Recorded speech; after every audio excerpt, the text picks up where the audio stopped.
alphabet with the sounds sagaleedhaa wajjin laalla pronunciationiin keenya akkami sagaleessina laata harfii tana qubeelee 28 tana how to pronounce akkami sagaleessinaa kan jedhu waliin laaluudhaaf yaanaa jechuudha. Huruufa jechuun yookaan ammoo qubeedha jechuun ijaarsa jalqabaati kan Qur'aana ittiin hubatan.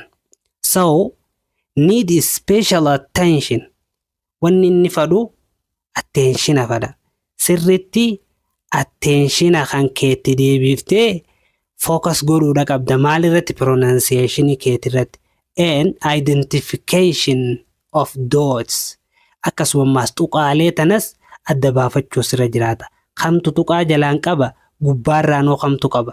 Gubbaa tanarra hoo meeqatu jira jechuu focus godhuu qabdaa jechuu irratti hubattee akkaataan itti hubattu kana dogoggora tokko jechuudha kun. Namoonni baay'een akkanumatti raabilii bira kutaniituma darsii taanitti dabru. Kuni ammoo irariidha uuma jechuu.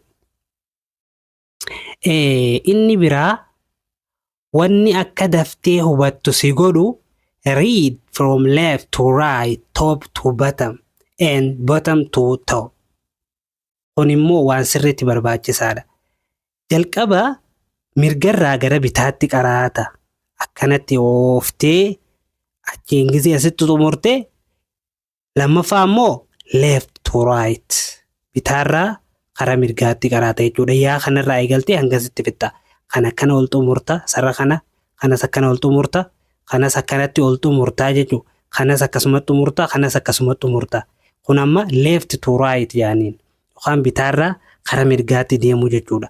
Akkasumas bottom to top jalaa gara gubbaatti. Akkana jechuun asirraa akkanatti ol deemuu jechuudha. Akkasumas top to bottom gubbaarraa gara jalaatti dubbifta. Gisee akkasii sirriitti hubatte ati huruufa qulqulleeffannaan wallahi darsiin waa takka illee sin dhibuu jechuudha.